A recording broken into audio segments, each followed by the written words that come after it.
Assalamualaikum warahmatullahi wabarakatuh. Saya Fauzi Jamal, NIM 2019 07100098. Nah, di sini saya akan menjelaskan resumen tentang materi psikologi komunikasi dakwah.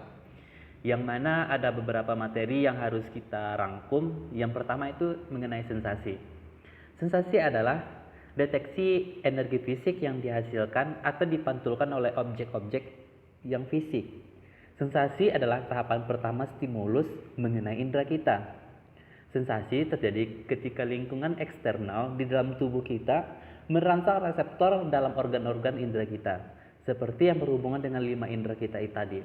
Yang pertama itu indera pendengaran atau telinga, indera penglihatan atau mata, indera penciuman atau hidung, indera pengecap atau lidah, dan yang terakhir itu indera peraba atau kulit.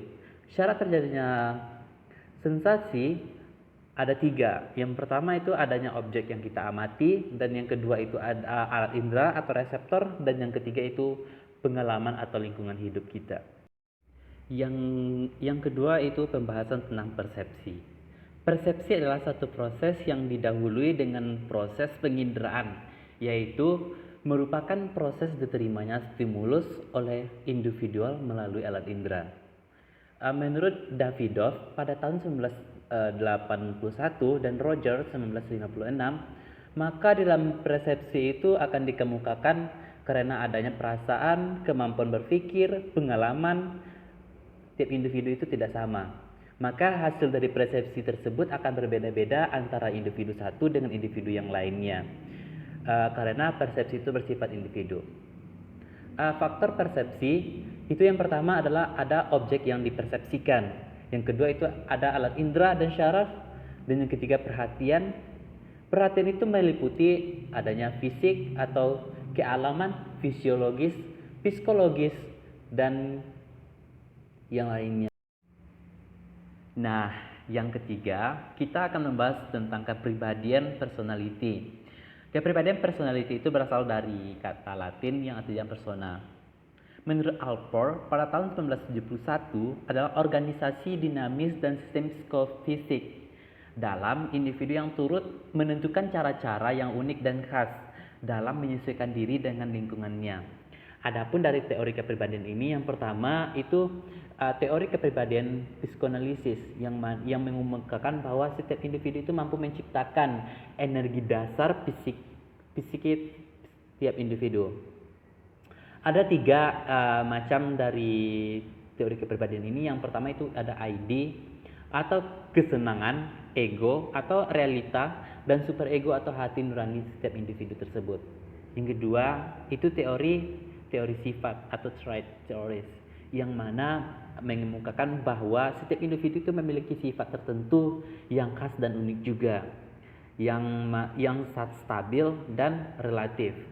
Dan yang ketiga itu teori kepribadian behaviorism, yang mana atau disebut juga dengan teori kepribadian tingkah laku. Teori ini mengemukakan bahwa setiap individu itu mempunyai tingkah laku yang berbeda-beda. Adapun dari tipe-tipe kepribadian, menurut Hippocrates dan Galenus, ada 4 tipe kepribadian dalam diri manusia. Yang pertama itu melankolis. Orang yang bertipe kepribadian melankolis ini banyak menyimpan empedu hitamnya. Maksudnya orang ini sangat murung, muram, pesimis, dan curigaan. Yang kedua itu tipe kepribadian sanguinis, yang mana orang ini banyak darah merahnya. Orang ini suka periang, selalu gembira, wajahnya berseri dan optimis. Dan yang ketiga itu tipe kepribadian flegmatis, yang mana orang ini banyak lendir. Maksud banyak lendirnya, orang ini sangat lamban, pemalas, wajah yang pucat, pesimis, dan namun pendiriannya sangat teguh. Dan yang keempat itu tipe kepribadian koleris, yang mana orang ini banyak empedu kuningnya. Maksudnya orang ini bertubuh besar, kuat, penaik darah, susah mengendalikan diri, dan sangat agresif. Menurut Si Zhejiang, Ada dua tipe kepribadian dalam diri manusia. Yang pertama itu tipe kepribadian extrovert, yang mana orang ini lebih cenderung keluar dirinya, suka bergaul dengan masyarakat dan suka bergaul dengan orang-orang yang di sekitarnya. Berbeda dengan tipe yang kedua, yaitu tipe kepribadian introvert, yang mana orang ini lebih cenderung suka sendiri daripada bergaul dengan orang lain. Selanjutnya itu yang keempat, kita membahas tentang komunikasi kelompok. Komunikasi kelompok adalah komunikasi yang dilakukan oleh beberapa orang dalam kelompok-kelompok kecil.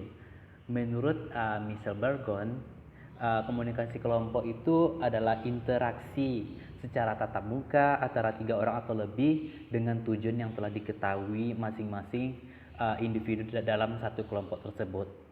Adapun beberapa klasifikasi kelompok menurut para ahli. Yang pertama itu kelompok sekunder dan kelompok primer. Yang kedua itu kelompok keanggotaan dan yang kelompok rujukan. Dan yang terakhir itu kelompok deskriptif dan kelompok preskriptif. Faktor yang mempengaruhi efektivitas dalam kelompok itu adalah yang pertama itu situasional karakteristik kelompok dan yang kedua itu personal karakteristik kelompok. Nah, yang kelima itu adalah teori komunikator. Teori komunikator ini ada 4. Yang pertama itu teori kognitif dan processing. Artinya, teori ini adalah penerimaan stimulus dari lingkungan dalam memecahkan masalah dengan menggunakan simbol verbal ataupun simbol visual. Yang kedua itu adalah teori belief, attitude, dan value. Artinya, teori ini adalah mengemukakan kepercayaan, sikap, dan nilai dalam membimbing tingkah laku manusia dan meningkatkan eksistensi diri dari manusia tersebut. Dan yang ketiga itu teori cognitive dissonance. Artinya, teori ini sangat menekankan kepada pengetahuan seseorang, yang pengetahuan itu berupa attitude, emosi, nilai, dan lain sebagainya. Dan yang keempat itu adalah atribut teori, yaitu menjelaskan tentang perilaku manusia, misalnya sikap seseorang, karakteristik seseorang, sifat dari individu tersebut. Nah, yang keenam itu adalah kita membahas tentang monologika. Monologika itu adalah ilmu tentang seni dalam berbicara secara monolog. Yang berbicara itu hanya satu orang kepada orang lain atau kepada kelompok, yang mana orang yang berbicara itu hanya satu orang dan yang lainnya sebagai pendengar. Dalam monologika ini banyak kita temui dalam pidato dan ceramah. Dan yang terakhir itu materi kita membahas tentang propaganda komunikasi. Propaganda komunikasi adalah salah satu jenis komunikasi yang berusaha mempengaruhi pandangan dan reaksi tanpa mengindahkan nilai benar atau tidaknya pesan yang disampaikan.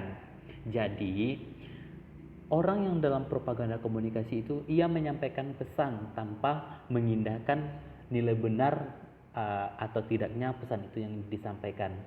Mungkin sekian resum materi dari saya. Kalau ada salah dan janggalnya mohon dimaafkan. Billahi fisabilil haq, nun wal qalami wa ma yastun. Assalamualaikum warahmatullahi wabarakatuh.